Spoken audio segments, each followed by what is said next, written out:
Último día del año. Con alegría. Algunos despiden el año con muchas ganas. Ayer tenía una escena un poco triste de una chica que su mejor amiga está pasando por un cáncer de mama. Y ella decía, este año que se vaya, como si eso cambiara la situación, ¿no? Pero por eso digo que hay gente que desea que el año se vaya ya. Bueno, antes de empezar con el mensaje, yo quería decir algo especial hoy. Y es sobre Miriam, o más bien es una honra, ¿no? Es una honra a alguien que ya no está. Y yo pongo a la iglesia por testigo. Cuando yo comparto mi testimonio, ustedes se acuerdan que yo hablo de la primera vez que fui a la iglesia, yo me voy a emocionar. Fui con un amigo muy querido que ya está con el Señor a una fiesta de escuela dominical. Era el final del año de la escuela dominical. Mi amigo era mi compañero con el que estábamos estudiábamos medicina, teníamos que rendir muy pronto. Y él me decía, ay, yo tengo ganas de ir a la iglesia. Y yo le decía, no, hay que estudiar, hay que estudiar. A todo esto él cada día leía un salmo. Antes de empezar a estudiar me leía un salmo y hacía una oración. Yo no conocía al Señor, ni había oído de la Biblia, nada absolutamente. Quiero decir que mi corazón ya estaba tocado, ¿no? Pero ese día él tenía muchas ganas de ir, aunque sea un ratito, me decía, aunque sea un ratito, vamos. Bueno, va, hacemos un descansito y vamos. Y cruzamos, porque vivía al frente de la iglesia. Cruzamos y era una fiesta y se acuerdan ustedes que yo siempre lo digo, que vino un hombre y se interesó por mí. Me preguntó quién era, dónde vivía, cuántos años tenía, qué hacía. Y nunca nadie se había interesado de esa manera por mí. Me impactó tremendamente. Entonces, bueno, me presentó a su hija, porque ese hombre era el papá de Miriam.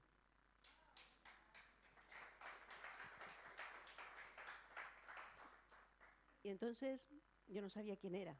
Él se acercó a hablar conmigo y me habló de una manera tan sencilla. Yo creo que nadie más estoy segura que nadie más se acercó con ese interés, con un interés genuino por la persona, ¿no? ¿Quién era yo? Y cuando volvimos a estudiar, le dije a Carlos, ¿quién era ese hombre que estaba hablando conmigo? Y me dijo él, ese es Pichi, ese es Palacio. Y yo le dije, pero Pichi no es el psiquiatra. Y me dijo, sí, el psiquiatra. Y digo, no puede ser. Yo dije, claro, en esa época para mí el psiquiatra, yo iba a la facultad y los psiquiatras eran intocables, ¿no? Eran unas personas que vivían allá en su mundo, ¿no? Yo dije, no puede ser. Le digo, era un hombre que yo le he visto que estaba cargando bancos y se estaba acomodando las sillas y se acercó a mí. Me dice, sí, era él. No, mira, este hombre me presentó a su hija y su hija se llama Miriam, como yo. Dice, pues era él. Eso a mí me impactó más aún. Y la iglesia es testigo de cada vez que cuento mi testimonio, hablo de él. Siempre me queda la tristeza de que nunca se lo dije a él. Y eso impactó mi vida tremendamente y mi pensamiento en ese momento fue, esta gente vive lo que predica. Esa fue mi pensamiento. Esta gente vive lo que predica. Porque siendo él un psiquiatra eminente, director de un hospital psiquiátrico de Tucumán, de la ciudad, estaba allí con mucha sencillez, cargando los bancos, acomodando a la gente, y se ocupó de mí, que yo llegaba ahí y me sentía como un bicho raro en medio de toda esa gente, y se ocupó de mí. Y eso impactó tremendamente mi vida y me marcó. Y cada vez que cuento mi testimonio, lo cuento porque es de recordarlo y no lo olvidaré nunca. Así que es una honra a Pichi, que ya no está, que ya está con el Señor en presencia de su hija.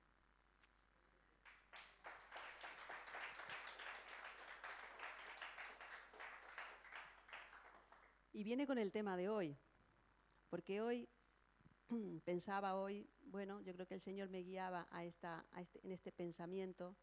31 de diciembre, acabamos un año, empezamos otro y hacemos balance, ¿no? Cómo ha sido el año. qué esperamos para el año que viene.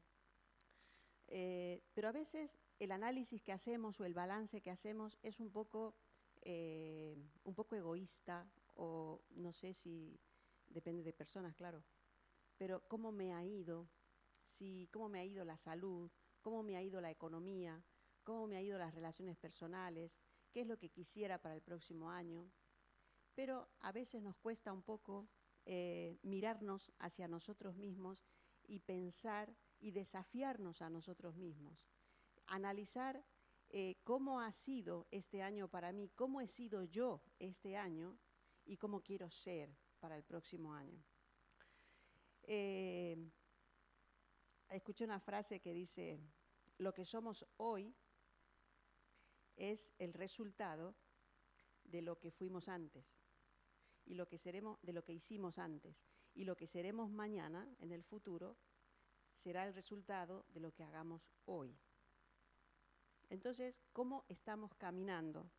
Y básicamente es ¿qué estoy sembrando?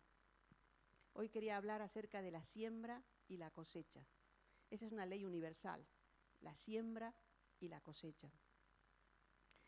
Dice el apóstol Pablo en Gálatas 6:7, la versión que tenemos aquí dice: no os engañéis, Dios no puede ser burlado, pues todo lo que el hombre sembrare, eso también segará.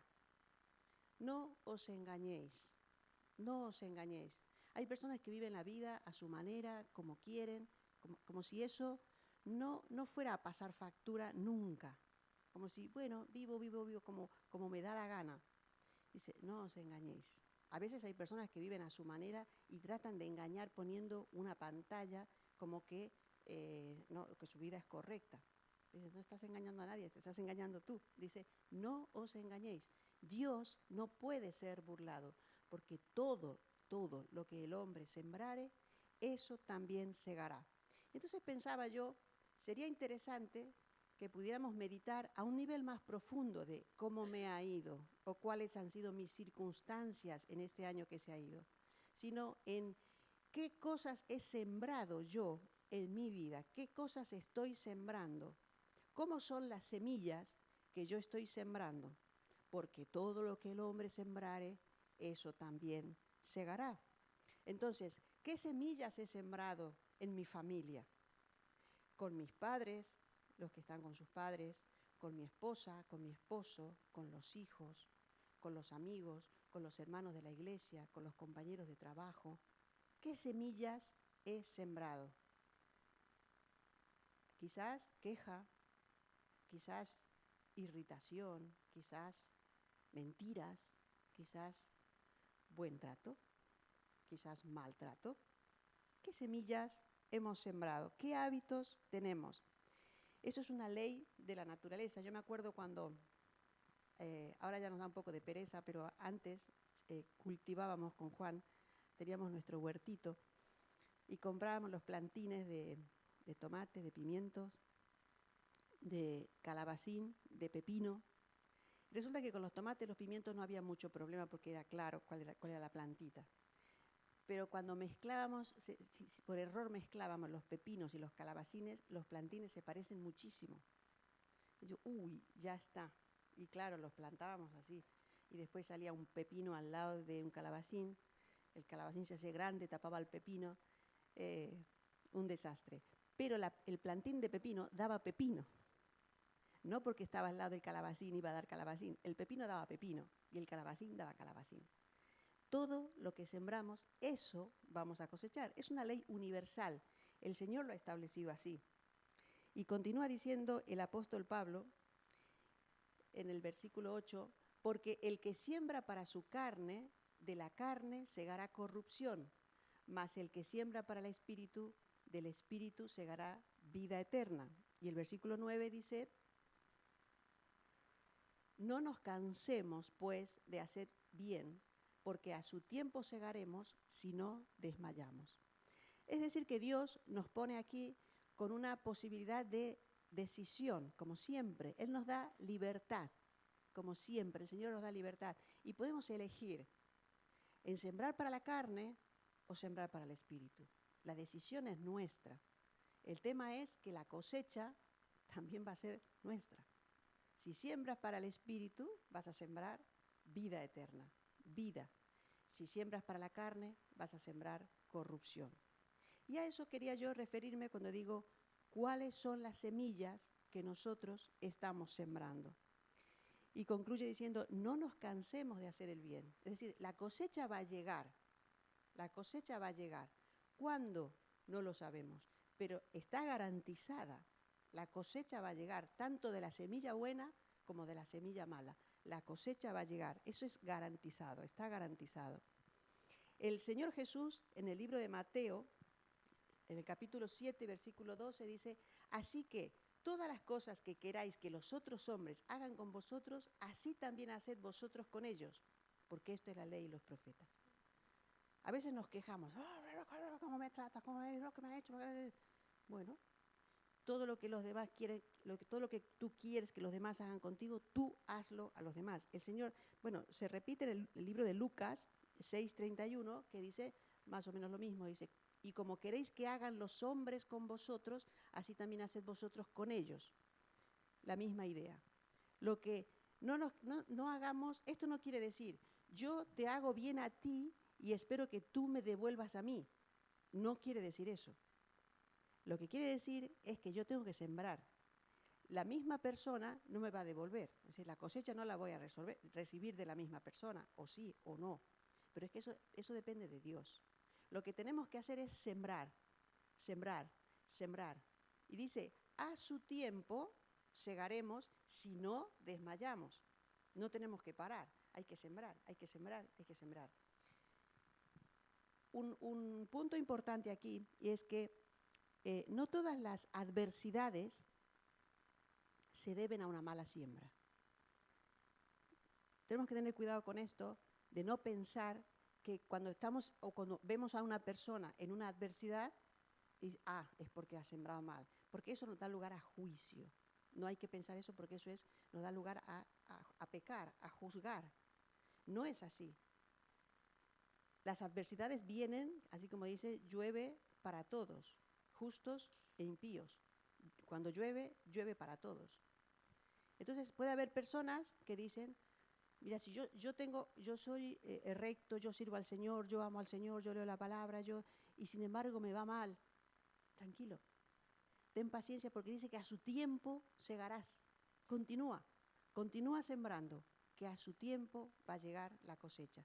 Igual que aquel que se jacta de que vive de cualquier manera y dice, total, mira qué bien me va, total, ¿qué más da? ¿Qué más da tanta exigencia que ponen ahí? Y yo, mira, vivo como quiero y mira qué bien me va. A su tiempo segará también.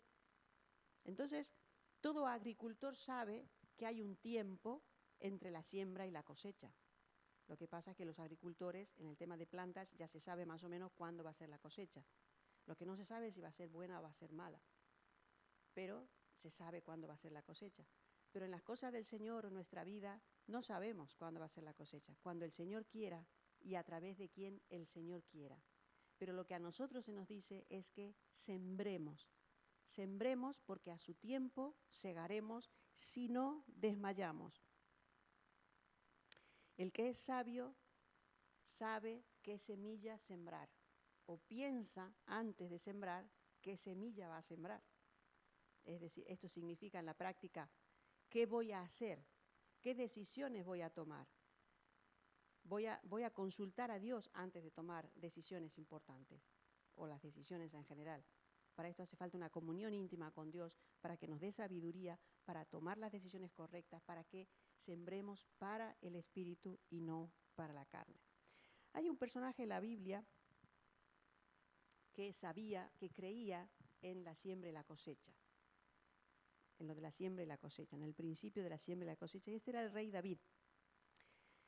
El rey David expresa en el Salmo 18:20, dice, el Señor me ha premiado conforme a mi justicia, conforme a la pureza de mis manos me ha recompensado. Había un momento en que David estaba satisfecho con su vida y ve que hay cosecha de sus manos limpias, de haber estado en la presencia de Dios y haber servido a Dios y estar amado a Dios. y él ve que hay cosecha. Así que él afirma que esto existe. Vamos a ver cómo David sembró semilla buena, pero como todos los seres humanos también sembró semilla mala, ¿no? Todos lo sabemos. Vamos a pensar, como ahora la idea es que pensemos en nuestras semillas de este 2023. Vamos a mirar las semillas buenas de David primero, para que a ver si lo podemos imitar, a ver si podemos acercarnos a lo que él vivía, a lo que él sembraba. Una de las semillas buenas que tenía David es que él era un adorador. No era uno que venía, que iba al templo un día a la semana a adorar y ya está, se iba a su casa y listo, se acabó la adoración, hasta la semana que viene al templo a adorar.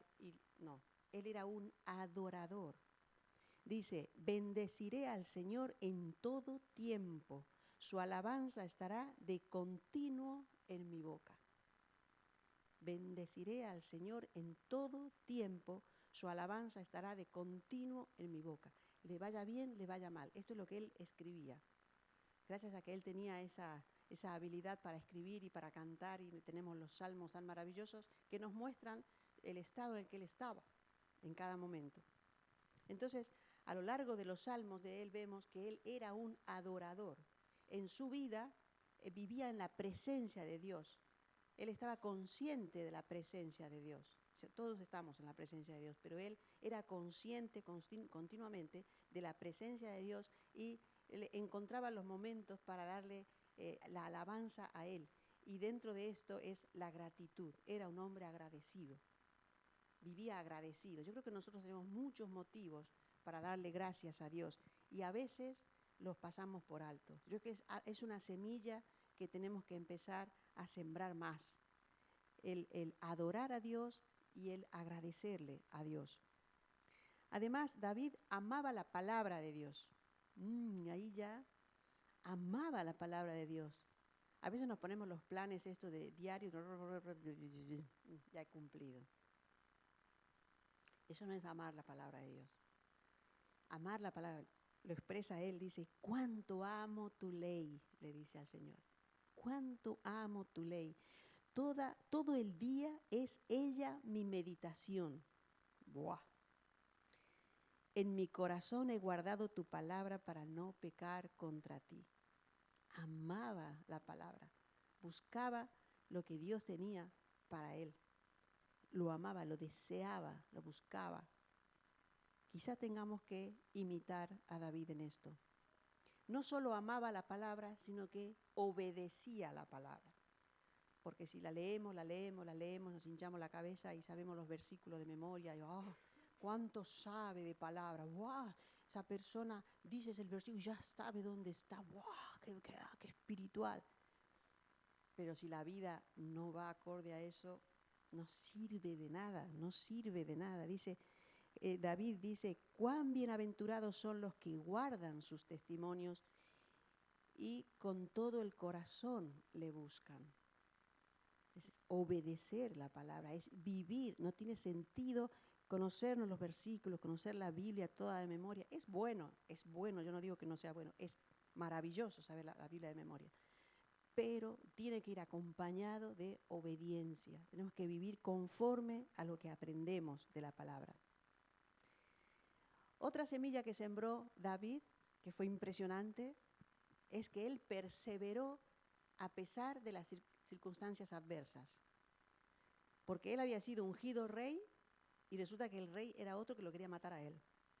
Y él tenía que ir huyendo porque el otro, que ya no era rey, que Dios ya lo había desechado, lo quería matar. Y él tenía, ¿qué clase de rey soy yo? Podía decir, yo abandono este reinado, porque este reinado no me sirve para nada, podría haber dicho, ¿no? Y él perseveró haciendo el bien y teniendo la oportunidad de matar a quien le perseguía para matarle, que era el rey Saúl, no lo hizo. ¿Por qué? Porque era el ungido de Jehová, por amor a Dios, en obediencia. Y él perseveró sembrando semilla buena, a pesar de que la circunstancia le era muy adversa, con peligro de su propia vida. Y para nombrar pocas nada más, la quinta que voy a nombrar es que su prioridad era la presencia de Dios. Él prefería un día, dice, prefiero un día en tus atrios que 1000 fuera de ellos. Él, cualquier cosa, voy a desechar cualquier cosa por estar en tu presencia. Esas son las semillas buenas que tenía David, que sembró David. Y de esas semillas cosechó. Él cosechó muchas cosas. Hay una cosa que a mí me parece impresionante, que el propio Dios dice que David era un hombre conforme al corazón de Dios. ¿Se imaginan que Dios diga eso de ti? Mira, esta persona es una persona conforme a mi corazón. No sé, yo me hincharía como esos disfraces de sumo, esos redondos, esos blancos. Me hincharía así si Dios me dijera eso. Yo creo que sería lo más maravilloso que una persona puede escuchar. Es que tú eres conforme a mi corazón. Eso era una cosecha, eso no era así porque sí. Delante de un gigante, con un ejército allí detrás, había aquí un ejército que no se atrevía a enfrentar al gigante, y va este niño silbando ahí con su onda y una piedra, ¡pup!, mata al gigante. Qué bueno que era, ¿no? Era poderoso David, ¿no? Tenía una puntería. Nah. Eso fue porque él fue en el nombre de Jehová de los ejércitos. Esa fue una cosecha, porque él pasaba sus horas buscando la presencia de Dios, adorando a Dios, estando con Dios. Y Dios le utilizó para vencer al enemigo, para vencer al gigante. Eso fue una cosecha. Fue elegido por Dios para ser el rey de Israel. Era el mimado de Dios. Era el mimado de Dios. Vale, tú vas a ser el rey, ungido para ser el rey de Israel. Inmediatamente, al poco tiempo, él conquistó Jerusalén, la ciudad de Dios. Conquistó Jerusalén de manos de los jebuseos, los venció, los derrotó. La cosecha, esa derrota, ¿de quién es el mérito? De Dios, que se la entregó a él, Compró el monte de Moriah. ¿Se acuerdan del monte de Moriah? Eso nos habló Steven, el guía de los chicos de Israel que vino aquí, que estuvo en el mes de agosto. El monte de Moriah, aquel donde Abraham fue mandado por Dios para sacrificar a su hijo. Era el monte de Moriah, que es el mismo monte de Sión. Es un trozo de tierra donde hay mucho conflicto, que va a ser pertenencia, porque es el sitio donde Dios eligió para su habitación. Y es el sitio donde ahora no está, o sea, ahora está ocupado, no está ocupado por Israel, porque allí está la Meca, pero la palabra se va a cumplir. Y allí va a estar el pueblo de Dios, y allí va a venir el Señor. Pues él sabía que eso era importante, el monte Moriah, y fue y lo compró. Y se lo querían regalar, y él dijo, no, lo compró. Lo compró. ¿Por qué? Porque él sabía que era importante. ¿Por qué sabía esas cosas? Porque tenía comunión íntima con Dios, porque hablaba con Dios, pasaba tiempo con Dios. Más cosechas, destruyó a todos los enemigos de Israel y vivieron tiempos de paz. Y la cosecha más grande, de su linaje vino el Mesías. Cosechas enormes. Ahora, también sembró semillas malas, de las cuales nosotros tenemos que aprender para no cometer sus mismos errores. Dice Deuteronomio 17:17, Dios está hablando acerca de las características que tiene que tener el rey de Israel. Y dice, ni tomará para sí muchas mujeres para que su corazón no se desvíe. Ay, madre, aquí patinó en grande David, porque tuvo varias mujeres y muchas concubinas. Aquí patinó. Claro, nosotros pensamos en aquella época, imagínense, ahora pensamos, hay internet y las personas tienen acceso fácil a páginas de pornografía. Dice, uy, qué a mano que está, ahí hay clic y aparecen las imágenes y se pueden meter en las páginas y tal. Y claro, pero ahora imagínense tener un harén de tantas mujeres allí. Casi lo mismo, ¿no? A elegir cuando quería y la que quería. Eso afecta afecta la manera de pensar. Y si nos damos cuenta, el hecho de esa desobediencia de tener las concubinas le llevó también, ya no le fue suficiente, sino que miró a la mujer del vecino y también la tomó a ella. Y la dejó embarazada. Madre mía, se va a descubrir mi pecado. Bueno, pues mando a matar al marido que a lo más recio de la batalla y que muera. Y murió. ¡Buah! Al pecado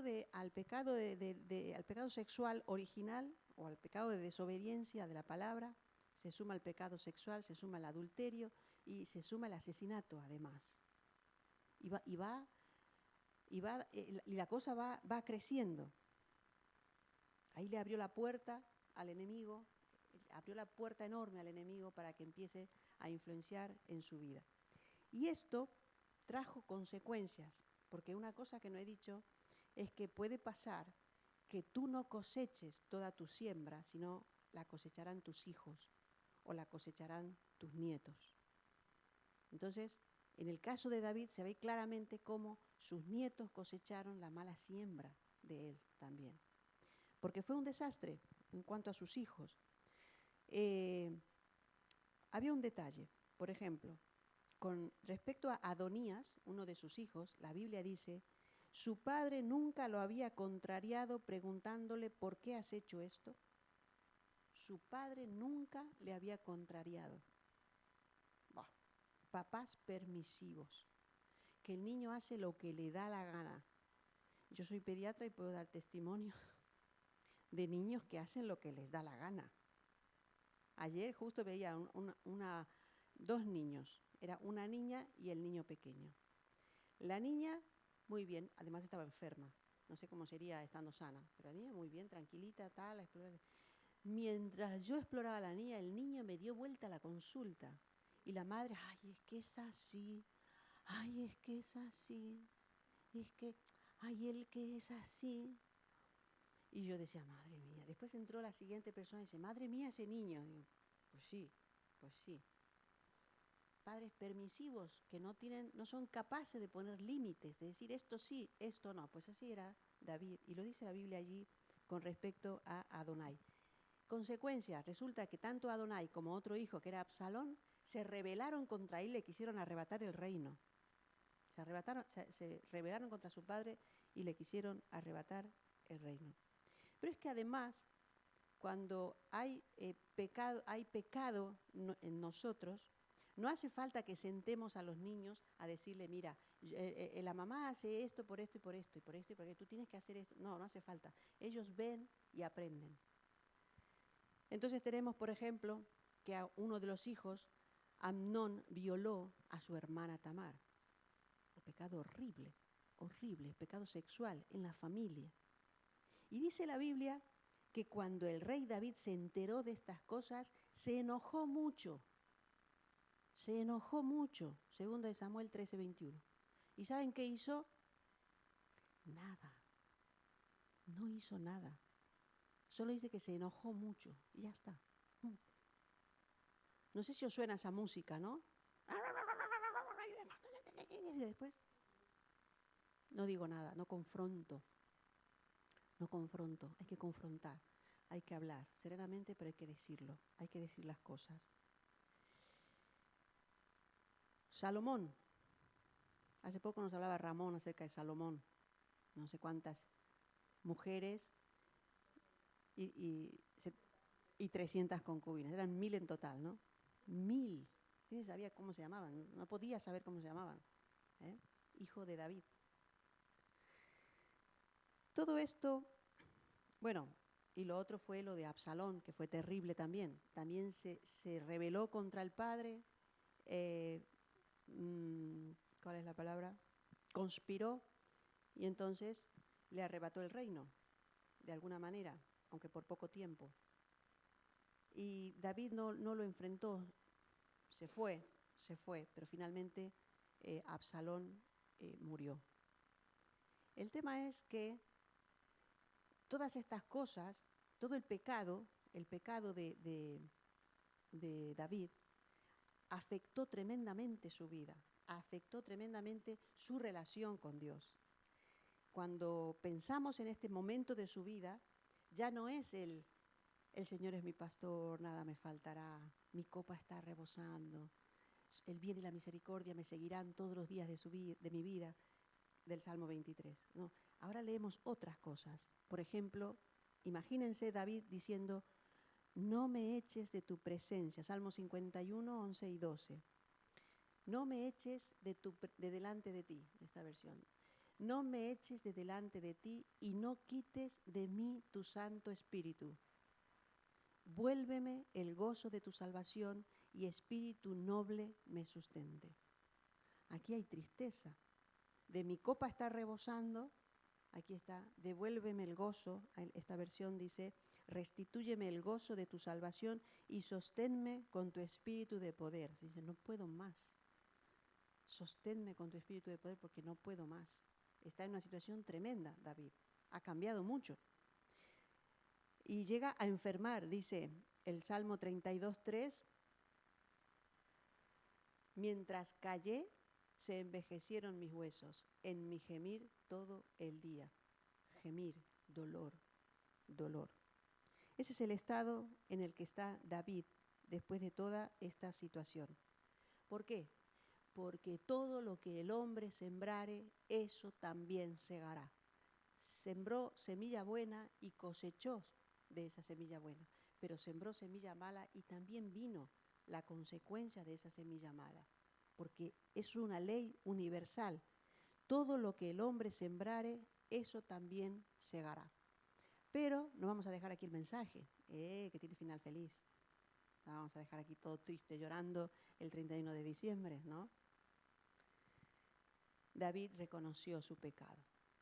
David reconoció su pecado. Por eso dice, mientras callé, envejecieron mis huesos. Pero él no se mantuvo callado para siempre. Él confesó, reconoció su pecado. Cuando vuelve a palacio, después de la muerte de Absalón, viene triste, viene llorando porque le duele muchísimo la muerte de su hijo. Vuelve y hay un acto puntual que él hace que revela el cambio de actitud. A mí me da la impresión que en ese tiempo en que él dice, mientras callé, envejecieron mis huesos, es decir, yo ya hablé con Dios, y realmente lo dice el Salmo, que él confesó su pecado, tuvo una conversación con Dios. Y Dios le mostró cuál era el problema. ¿Dónde? ¿Se acuerdan que el Apocalipsis dice, recuerda dónde caíste? ¿No? Le dice a una de las iglesias, que no me acuerdo cuál era, recuerda dónde caíste. Yo creo que Dios le hizo recordar a David dónde había caído. Y lo que hace cuando llega a palacio, lo primero que hace es encerrar a sus concubinas. Las mantiene en reclusión y les da de comer, comida y agua, pero él no vuelve a tener relaciones con ellas. Esas concubinas representan el origen de su desobediencia, el origen de su pecado y de toda la cascada de desastre que ha venido después en su vida. Entonces, hoy, 31 de diciembre de 2023, sería bueno que nos preguntáramos, ¿qué son mis concubinas? ¿Qué son aquellas actitudes?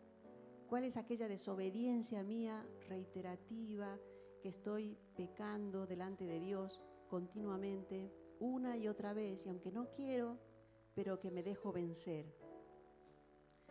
A veces puede ser el internet, puede ser la pornografía, puede ser pecados sexuales o pecados de otro tipo, adicciones.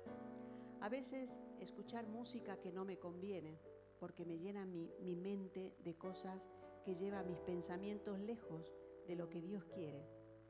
Amigos o amigas que no me convienen, porque también me traen mensajes, pensamientos y palabras que me llevan lejos de Dios. La falta de perdón, la falta de control de la ira, la maledicencia, el decir malas palabras o hablar mal a las personas, el no controlarme, el no poder controlarme, tener cualquier tipo de adicción. Yo creo que cada uno sabe, y lo más importante, Dios sabe cuáles son tus concubinas. Entonces yo quisiera que ahora cerremos nuestros ojos y tengamos un tiempo en silencio y que cada uno pueda confesar a Dios esta situación, pedirle perdón a Dios. Pídele perdón a Dios y dale gracias por su perdón, porque para eso murió Él en la cruz. Él cargó ya con ese pecado. En la sangre derramada en aquella cruz, Él ya cargó con ese pecado que hoy reconoces delante de Él.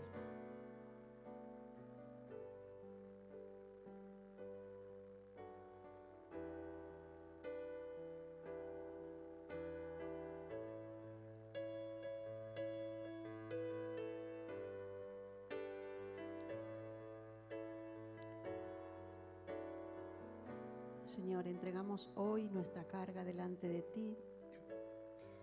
Entregamos a tus pies nuestro pecado, Señor, estas semillas malas que hemos estado sembrando hasta hoy. Señor, nos arrepentimos y te pedimos perdón. Queremos estar de acuerdo contigo en que estas actitudes son pecaminosas y a ti no te agradan, Señor, y queremos abandonarlas. Las entregamos, Señor, en tu cruz. Te damos gracias porque en esa cruz tú has perdonado todos nuestros pecados, Señor, los pasados, los presentes y los futuros. Gracias, Dios, porque eres tan bueno, porque tu amor es infinito. Aquí estamos, Señor Jesús, delante de tu presencia, Señor. Exponemos nuestro corazón delante de ti.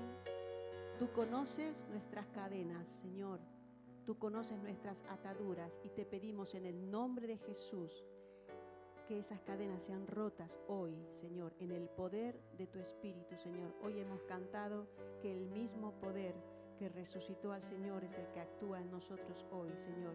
Y en ese poder hoy rompemos cadenas, Señor, rompemos ataduras, Señor, y declaramos en el nombre de Jesús que las cadenas se rompen, que las ligaduras se caen, Señor, y que ahora somos libres, Señor, porque tu presencia está aquí, porque entregamos nuestra voluntad a la tuya, Señor, porque nos alineamos contigo para hacer las cosas que a ti te agradan. Gracias, Señor, por amarnos tanto, Señor. Rompemos toda maldición que haya sobre nuestra vida en el nombre de Jesús. Rompemos, Señor, toda maldición que pueda provenir de nuestras malas semillas, de nuestros pecados hacia nuestros hijos y hacia nuestra descendencia. En el nombre de Jesús, echamos fuera toda influencia del enemigo sobre nuestras vidas. Oh Señor, aquí estamos delante de ti. Confiamos en ti porque tú eres bueno, porque tú nos amas, porque eres todopoderoso y porque tú tienes cosas buenas para nosotros. Señor, queremos cosechar abundantemente. Queremos cosecha abundante para nuestra vida, para nuestros hijos, para nuestros nietos. Señor, derrama tu gracia en este lugar. Te damos gracias porque tú estás aquí, Señor.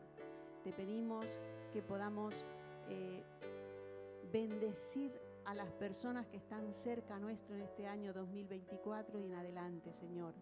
Que seamos canales de bendición, porque para eso tú nos has escogido, Señor, para bendecirnos y para ser canales de bendición. Señor, que con todas las personas que están a nuestro alrededor podamos bendecir, podamos mostrarles que tú vives en nosotros, con el propósito de que ellos te conozcan a ti, Señor, que tu reino sea extendido allá donde vayamos nosotros. Gracias, Señor, porque eres bueno. Te bendecimos y te adoramos en el nombre de Jesús. Amén y amén.